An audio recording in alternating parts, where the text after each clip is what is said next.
नमस्कार, मैं लखन सालवी और आप देख रहे हैं डेली राजस्थान। राजस्थान में 4 सीटों पर उपचुनाव होने वाले हैं और उपचुनाव को लेकर विधानसभा क्षेत्रों में राजनीतिक पार्टियों और गैर राजनीतिक पार्टियों के लोग अपनी तैयारियों को लेकर जो है लगे हुए हैं। आज भीलवाड़ा जिले में सहाड़ा रायपुर विधानसभा क्षेत्र की बात करें तो यहाँ कारोई गांव में युवाओं का एक सम्मेलन रखा गया, जिससे पूर्व मंत्री डॉक्टर रतनलाल जाट और कई पदाधिकारियों ने संबोधित किया और युवाओं में जोश भरने की कोशिश यहाँ की गई कि इस विधानसभा में जो उपचुनाव होने वाला है आगे, वहाँ सभी लोग जो है बीजेपी को मजबूत करें और बीजेपी के कैंडिडेट को जिताएं। सर, भारतीय जनता पार्टी के हम बात करें कैंडिडेट्स की, कितने लोग अभी जो है इस दौड़ में हैं और आपके परिवार से भी कोई है जो टिकट की दावेदारी कर रहे हैं? भारतीय जनता पार्टी के इस विधानसभा उपचुनाव में मैं स्वयं अपनी दावेदारी कर रहा हूँ। मैं पिछले 30 साल से इस सहाड़ा रायपुर विधानसभा क्षेत्र में सक्रिय कार्यकर्ता के रूप में लगा हूँ और क्षेत्र के विकास में जब कभी मौका मिला है किसी तरह की कोई कमी रखी नहीं है। जहाँ तक दावेदारों की बात है, प्रजातंत्र में हर व्यक्ति को टिकट मांगने का अधिकार है। कई दावेदार अपनी दावेदारी कर रहे हैं, लेकिन इस मेवाड़ क्षेत्र में जो 4 जिले हैं, चित्तौड़, भीलवाड़ा, राजसमंद और उदयपुर, उसकी 28 सीटों में से केवल मात्र 1 सीट सहाड़ा ऐसी है जहाँ जाट बहुल्य क्षेत्र है। मतदाताओं की राजनीति में सब मतदाताओं की जरूरत रहती है, लेकिन जातीय आधार इस क्षेत्र में जाटों का होने की वजह से पिछले कई चुनाव में जाटों को टिकट मिला है और समय समय पर विजयश्री भी प्राप्त की जाटों ने। यहाँ से विधायक के रूप में रहे। यहाँ से मेरे परिवार से मेरे अलावा और कोई दावेदार नहीं है। आपके समय की राजनीति में और आज की राजनीति में आप क्या बड़ा फर्क देखते हैं? हम सौभाग्यशाली हैं कि भारतीय जनता पार्टी जो आज विश्व की सबसे बड़ी पार्टी है, उसके हम सदस्य हैं, कार्यकर्ता हैं।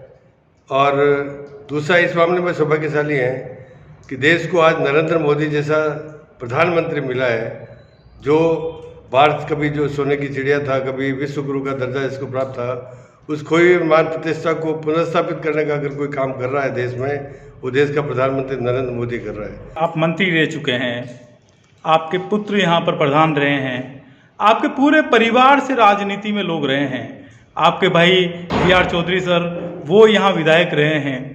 कई बार लोग आरोप लगाते हैं कि रतनलाल जी जो है अपने ही परिवार के लोगों को, परिवारवाद जो है उन्होंने वो यहाँ पे पनपाना चाह रहे हैं और अपने ही परिवार को आगे लाने पर उनका फोकस रहा है। इस पे क्या कहेंगे आप? राजनीतिक दृष्टिकोण से देखा जाए, मेरे पिताजी रेल मगरा पंचायत समिति जिला राजसमंद में 25 साल तक लगातार प्रधान रहे हैं। तो हमें तो पैतृक जो है वो राजनीति मिली है और इसी आधार मैं यूनिवर्सिटी में लॉ कॉलेज में प्रोफेसर था और 90 में मैंने सहाड़ा रायपुर क्षेत्र में राजनीति शुरू की और अपना पहला चुनाव मैंने यहाँ पर लड़ा है। तब से लगातार 30 साल से इस क्षेत्र में पद पे रहा, चाहे नहीं रहा, लेकिन मैंने क्षेत्र में जनता की सेवा में कोई कोर कसर नहीं छोड़ी है। प्रजातंत्र में टिकट मांगने का, चुनाव लड़ने का हर व्यक्ति को अधिकार होता है। अगर हमने परिवार के आधार पर चलाने की कोशिश की होती तो 2 बार जनता उनको जिता के प्रधान नहीं बनाती। वो जीता है, जनता ने उसको जिताया है और एक बार जीतने के बाद दोबारा भी जनता ने उसको वापस जो है मौका दिया है, तब जाकर के वो प्रधान जो है, ये चुने हुए व्यक्ति हैं, ये कोई नॉमिनेटेड व्यक्ति नहीं कि इनको कोई हमने राजनीति का फायदा उठाते हुए उनको नॉमिनेट कर दिया है।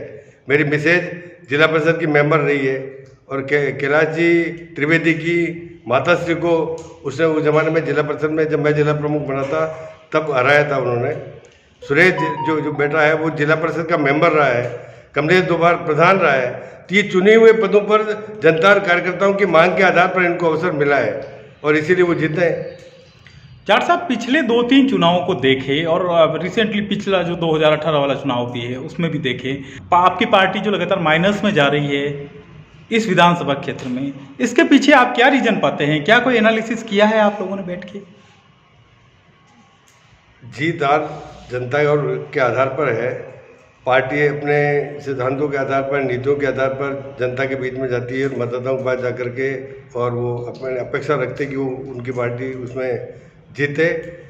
निश्चित रूप से भारतीय जनता पार्टी ने अपने समय में जो उपलब्धियां दी, कार्यकर्ताओं की मदद की है, गरीब को गणेश मान करके जो योजनाएं बनाई हैं, उसके आधार पर निश्चित रूप से भारतीय जनता पार्टी के पक्ष में दिनों दिन बढ़ता जा रहा है। और भारतीय जनता पार्टी एक कैडर बेस्ड पार्टी है। इसमें बूथ लेवल से लगा करके और ठेठ पन्ना प्रमुख तक नीचे हर पेज का एक पन्ना प्रमुख बनाया है, जिसके बाद जितने एक पेज में जितने मतदाता हैं उनसे वो संपर्क करके और मतदान करवाता है। आपने सूरत का उदाहरण देखा, SR पाटिल जो है, जो इंडिया में सबसे ज़्यादा 7 लाख वोटों से जो जीता है, वहाँ ये बूथ प्रबंधन का काम सफल रहा है। उसी प्रक्रिया को राजस्थान में भी अपनाया जा रहा है और नीचे के स्तर पर बूथ लेवल पर भी कार्यकर्ताओं से संपर्क साधा जा रहा है। और अब बूथ समितियां और बनाने का काम चल रहा है। उन बूथ समितियों को बनने के बाद निश्चित रूप से पार्टी नीचे के स्तर से लेकर ऊपर तक से मजबूत होगी और उसी मजबूती के आधार पर फिर भारतीय जनता पार्टी विजय से प्राप्त करेगी। पार्टी से आप जो टिकट की मांग कर रहे हैं, क्या ठोस आधार है आपके पास इस चुनाव को जिताने का? क्या आपके पक्ष में बड़ी चीज़ें हैं? भारतीय जनता पार्टी जिससे मैं अपने प्रत्याशी की दावेदारी कर रहा हूँ, विधायक प्रत्याशी हूँ, अगर मुझे मौका मिलता है तो मैंने जैसा आपसे कहा कि पिछले 30 साल से इस क्षेत्र में जब कभी अवसर मिला तब विकास के कामों को इस क्षेत्र में आगे बढ़ाने के लिए पूरी मेहनत की है। लगातार 30 साल से संपर्क में पद पर रहते और नहीं रहते हुए भी मैं कार्यकर्ताओं के बराबर संपर्क में हूँ। उनके दुख सुख में समय समय पर जैसी मदद होती है वो मैं उनको करता रहता हूँ और मुझे पूरा भरोसा है कि पार्टी ने अगर मुझे मौका दिया तो निश्चित रूप से इस बार जो है भारतीय जनता पार्टी का उम्मीदवार सहारा से जीत करके जाएगा। और अगर आपको टिकट मिलता है तो पार्टी से ही कई लोग जिनको आप चुनौती मानते हैं यहाँ पर निर्दलीय के रूप में दावेदारी वो ठोक सकते हैं। उन निर्दलियों से आपको कितनी जो है शंका लगती है, कितना आप उनको चुनौतीपूर्ण मानते हैं? जैसा मैंने कहा, प्रजातंत्र में हर व्यक्ति को अधिकार है। चुनाव निर्दलीय भी कई विधानसभा क्षेत्रों में लड़े हैं, यहाँ पे भी पिछले चुनाव में हुआ है। लेकिन वो वोटों के समीकरण के आधार पर वो निर्दलीय किस पार्टी के कितने वोट तोड़ता है ये उस समय की परिस्थितियों पर निर्भर करता है। जो भारतीय जनता पार्टी को जो समर्पित कार्यकर्ता है वो तो निश्चित रूप से भारतीय जनता पार्टी को ही वोट देंगे और इसलिए निर्दलीय ज़्यादा नुकसान भारतीय जनता पार्टी को नहीं कर पाएगा। लेकिन पिछली बार में जो नुकसान रहा है उसको आप किस तरीके से कवर करेंगे? कार्यकर्ताओं से बराबर जनसंपर्क और अभी जो हमारे पार्टी का जो कार्यक्रम चल रहा है उसमें नीचे के स्तर तक के जो सम्मेलन जो है, SC/ST का सम्मेलन, OBC का सम्मेलन, किसान मोर्चा का सम्मेलन, महिला मोर्चा का सम्मेलन, ये सब जो कार्यक्रम पार्टी के जो चल रहे हैं वो कार्यकर्ताओं से संपर्क और पार्टी को मजबूत करने के लिए चल रहे हैं। इसलिए जिस गति से भारतीय जनता पार्टी अपने कार्यकर्ताओं से नीचे के स्तर पर जो संपर्क साध रही है उसको देखते हुए पार्टी में मजबूती निश्चित रूप से आई है और पार्टी विजय से प्राप्त करेगी। तो साड़ा रायपुर विधानसभा क्षेत्र की बात करें तो ग्रामीण इलाका ज़्यादा है और ग्रामीण लोग डॉक्टर को वही डॉक्टर मानते हैं जो उपचार करता है। आपकी डॉक्टरी की जो उपाधि है इसके बारे में लोगों को नहीं मालूम। कई लोग कहते हैं कि डॉक्टर BR चौधरी, जो वो तो उनका चौधरी हॉस्पिटल भी है, वो एक डॉक्टर के रूप में जाने जाते हैं। आपके पीछे भी डॉक्टर तो लगा हुआ है, उपाधि तो है। कौन सी डॉक्टरेट की है आपने? जरा आपकी जनता को इसके माध्यम से आप बताइए। 1990 में पहला चुनाव लड़ने से आने से पहले मैं सुखड़ा विश्वविद्यालय उदयपुर में 17 साल तक 73 से 90 तक मैं लॉ का प्रोफेसर रहा हूँ और मेरे पास PhD की डिग्री है लॉ की। मैंने LLB किया, LLM किया और लॉ में PhD की डिग्री प्राप्त की और 17 साल यूनिवर्सिटी में लॉ के प्रोफेसर के नाते मैंने काम किया है। हमारे पढ़े हुए सैकड़ों वकील, जजेज बने हैं, तो मुझे एक सम्मानजनक प्रोफेशन में रहने का, यूनिवर्सिटी में काम करने का मौका मिला है।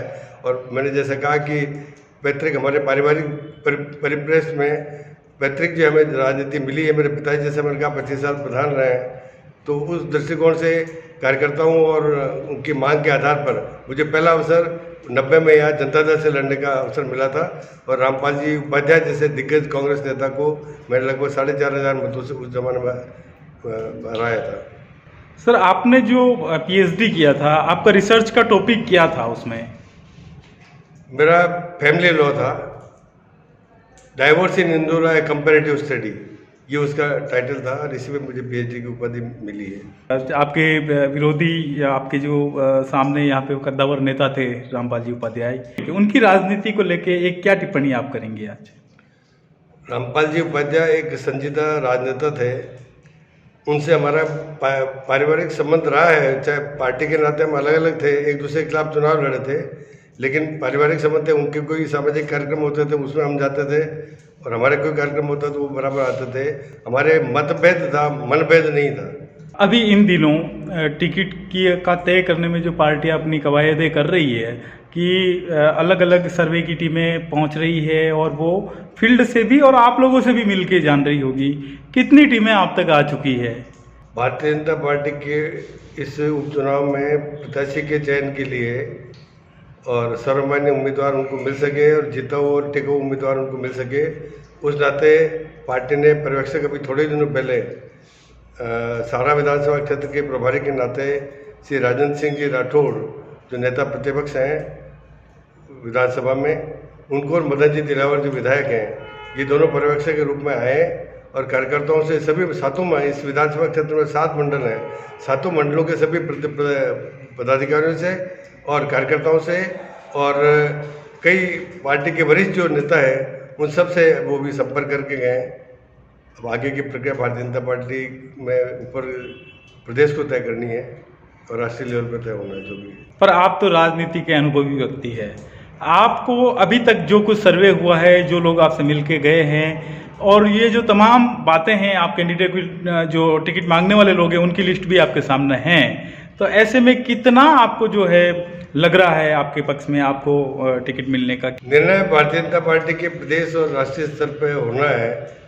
हमारी जितनी बात थी, कार्यकर्ताओं की भावनाएं जो हमारे प्रति थी, वो सब पर्यवेक्षकों के पास पहुंच चुकी है और निश्चित रूप से उम्मीद की जाती है कि मौका मिलेगा तो भारतीय जनता पार्टी मौका देगी तो निश्चित रूप से लड़ेंगे चुनाव। आपने गंगापुर में मकान क्यों नहीं बनाया सर?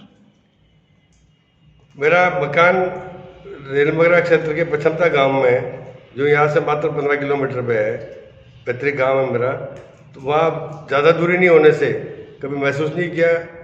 इस नाते यहाँ आज भी जो है इस मकान में मैं रह रहा हूँ जो किराए का है। आपने भी यहाँ पे कई समय जो है राजनीति में गुजारे हैं, कई बड़े पदों पे आप रहे हैं, जिला प्रमुख आप यहाँ पे रहे हैं। इस जिले में जो बड़े काम आपने किए हैं, आपको हमेशा ऐसे कौन से 4-5 काम है जो याद आते हैं कि जिससे आपकी आत्मा को संतुष्टि मिलती है कि ये ऐसे काम है जो मैंने यहाँ पे करवाए हैं और ताउम्र आप उन कामों को भूलेंगे नहीं?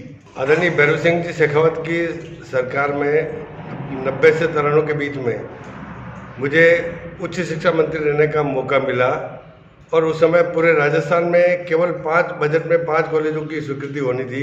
उसमें गंगापुर में एक कॉलेज आचार्य श्री तुलसी अमृत महाविद्यालय के नाम से जो स्वीकृति मेरे समय में हुई है और इस क्षेत्र की उच्च शिक्षा के क्षेत्र में लड़के तो कहीं भी जाकर के पढ़ सकते हैं, लेकिन खास तौर से लड़कियों के लिए जो बहुत ज़्यादा दिक्कत थी और माँ बाप जो उनको पढ़ने के लिए उच्च शिक्षा के लिए बाहर नहीं भेज पाते थे, इसकी एक बहुत बड़ी समस्या का समाधान हुआ और इस क्षेत्र में आज वो कॉलेज सफलता से चल रहा है। तो ये तो हुआ एक बड़ी कॉलेज वाली बात आपने कही है, ऐसे और काम अलग क्षेत्रों से भी? इस क्षेत्र में पेयजल का भी काफ़ी दिक्कतें थी। जहाँ हैंडपम्प की आवश्यकता थी वहाँ हैंडपम्प होते गए और पीएचडी के तहत विभाग के तहत यहाँ कई स्वीकृतियाँ हुई हैं, चाहे वो लड़की बांध से पानी लाने की बात हो। सावरलाल जी जाट जब जन स्वास्थ्य अभियान तक पीएचडी मंत्री थे, उनके समय में भी कई योजनाएं हमने उनसे कह करके इस क्षेत्र में स्वीकृत करवाई थी। जैसे आपके लड़की बांध से बोराड़ा में फिल्टर प्लांट लग करके रायपुर को पेयजल की सप्लाई वाली बात हो, चाहे कोट छातौल और उनके लिए 1,40,00,000 की स्वीकृति की बात हो, बीटा पटेवर सरेवड़ी की नल योजना की बात हो, ऐसी कई योजनाएं इस क्षेत्र में पेयजल की संबंधी जो समस्याएं थी उनको हल करने का प्रयत्न किया था।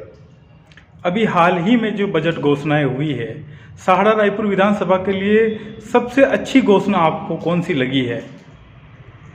मुझे लगता है ये सब घोषणाएं जो है सब थोथी घोषणाएं हैं केवल घोषणाएं की है। मुख्यमंत्री अपने आप को जादूगर बताते हैं और जादूगर का जादू आप जानते हो कि ज़्यादा लंबा चलता नहीं है। वो समय जब दिखाता है जादू तभी चलता है, इसके बाद वो बातचीत खत्म हो जाती है। उन्होंने चारों उपचुनाव में, चारों विधानसभा क्षेत्रों में 4 गर्ल्स कॉलेज खोलने के जो घोषणाएं उन्होंने स्वर्गीय विधायकों के नाम से जो की है, मैं सोचता हूँ कि वो केवल एक थोड़ी घोषणा है। बजट में जब तक प्रावधान होकर के वित्तीय स्वीकृति नहीं हो जाए तब तक ऐसी घोषणाओं से, क्योंकि घोषणाएं तो हर बार करते रहे लोग, तो इस मुख्यमंत्री अशोक जी गहलोत को अब घोषणाओं का मुख्यमंत्री कहने लग गए। ए भाई सब्सक्राइब करो डेली राजस्थान चैनल को। आप सभी डेली राजस्थान चैनल को सब्सक्राइब करो।